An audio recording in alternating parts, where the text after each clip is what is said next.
Please, ladies and gentlemen, can you welcome to the stage your first actor for tonight, Patrizia Di Campli and Vito!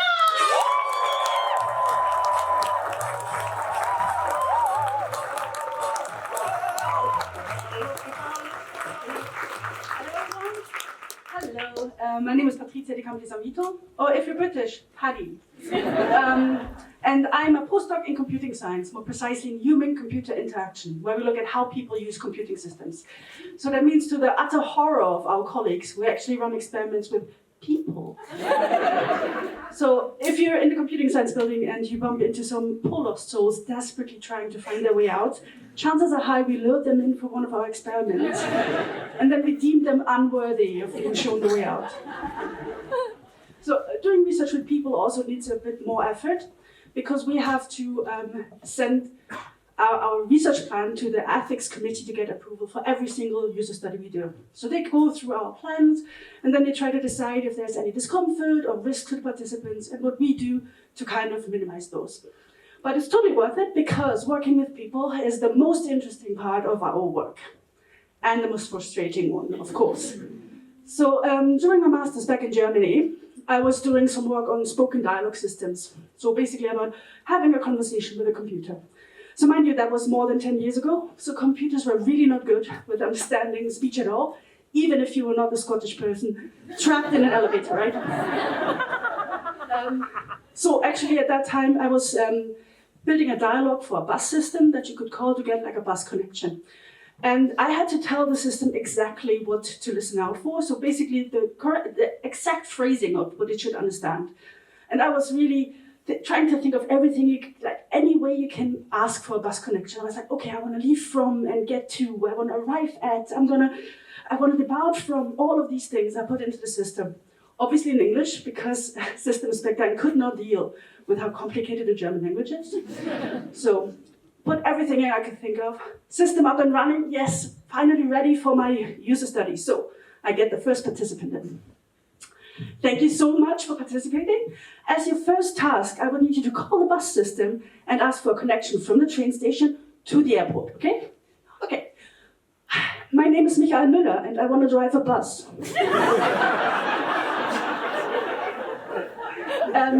Needless to say, my system didn't understand any of that. Because even back then, I was not thinking that anybody would actually try to introduce themselves by name to a computer system, right? That was, again, more than 10 years ago. Nobody was marrying ChatGPT at that time. Right? So yeah, didn't understand anything of that, but also like, I expected better English skills, to be very honest. Though I should have seen the drive bit coming, actually, because in German we use the same word for to ride and drive a bus, only the relationship to the bus in the sentence is different, right? So of course they would mix that up when you call a Busfahrt ein Abfragetelefonsystem. So, well, didn't work well for these first participants, but we are researchers, we do not give up that easily. So I get the second participant. Thank you so much for participating. As your first task, I would need you to call the bus system and get a connection from the train station to the airport. Please make the call. Okay. I need a bus from the I need a bus from the train station to the airport. Perfect, right? No fluff, straight to the point. My system understood everything perfectly, went so smoothly, glorious, right? So after the experiment, I asked for feedback. Okay, now that you finished the experiment, what did you think of the system? Oh my God, it was amazing. It understood me perfectly. Loved it. Loved it. Interesting. Can you tell us a little bit more about what it is? Well, thank you so much for participating. Much appreciated. Woo! Best experiment ever. First participant, clearly outlier, we're going to ignore that. Because now everything's worked smoothly. I can't wait for the next participant. So, waiting for them to arrive. Waiting. Waiting. Waiting. They're 20 minutes late. They're not going to come, are they? Bastards. Probably took the bus. Whatever, enough people have signed up, I'm good, right? Just waiting for the next person who actually turns up. Also, everything works smoothly. So, asking for feedback.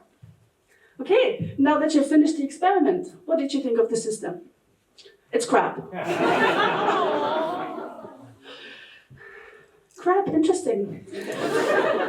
Can you tell us a little bit more about why that is? Nah, I just didn't like it.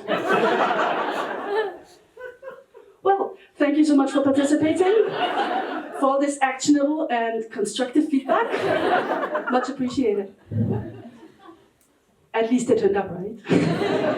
So, well, as I said, can be frustrating, but can also be glorious. So, more recently I did some work with electrotactile feedback. So for electrotactile feedback, you send a light electrical current into the outer layers of your skin for a kind of tingly sensation. So you might have realized that I phrased that quite carefully, because turns out that participants and the ethics committee, they get a bit suspicious if you tell them you want to electrocute your participants. As if you wanted to hurt them, right? These kind of experiments we leave to psychologists. What we and the ethics committee want is comfortable experiences. So for that we calibrate. So we start with low values and then we increase slightly until it becomes uncomfortable and then we stop, right? So one experiment that I did, I was basically changing some parameters of this electrical current we sent into the skin and was asking what that felt like. And my favorite description from one of the participants was, electrotactile feedback feels like a tiny horse galloping over the skin. Poetic. Beautiful, really love that. So then I changed one of the parameters, was like, what changed now? And they were like, the horse is getting faster now. Okay, so when I change this parameter now, what happens? It's like, the horse is heavier now. I was like, beautiful. So electrotactile feedback feels like a tiny fat horse running over your palm. Beautiful.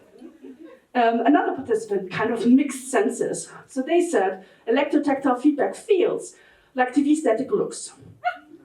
Beautiful, right? So for those of you too young to remember what TV static is, TV static looks like white noise sounds. You know, white noise? That sound that your meditation app pretends to be heavy rain. Okay, good.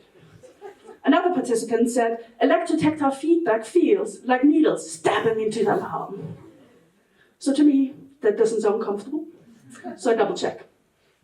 Is that a comfortable experience? Oh yes, it's comfortable. Okay, so what happens when I change this parameter then? It's like, feels like there are more needles. And that is still comfortable. Oh yes, it's comfortable. Okay, so what happens when I change this parameter? It's like, it feels as if the needles are stabbing deeper. And that is still comfortable? Oh yes, it's comfortable. Okay, so you want to go on then? It's like, yeah, let's go on. Okay, so what happens when I increase that? Is that still comfortable? It's like, yeah, I can still stand this. So now, to me, there's like a huge difference between this is comfortable and I can still stand this. So comfortable is like, imagine a beautiful, warm, sunny day. And yes, I know we're in Glasgow, I said imagine. Beautiful, warm, sunny day. You're out with your friends, you're enjoying yourself, you're laughing. I present this electrotactile feedback to you and you go on laughing and enjoying your day. Comfortable. But I can still stand this. That sounds more like a pain endurance test. It sounds like, it makes me feel like I'm one of the Bene Gesserit from Dune, with a poison gomja bar at your throat, being like, you better not flinch. And you're being like, oh, I shall not fear. Fear is the mind killer. Slightly different vibe here. Reminds me more of these psychology experiments, right? Which is not what we want. It's not what the ethics committee signed off on as well. So I'm sure I wouldn't have gotten it approved if I'd been like, we will increase value slowly until they become uncomfortable. And then further, until the participant lies on the floor screaming in pain. Well, or maybe it's about recruitment, getting the right people for the right experiments. Masochists want it. Do you like pain? We offer free electrocution for science. Shocking experience guaranteed. Escape the building anxiety as a bonus. You all would sign up for that, wouldn't you? Well, thank you so much.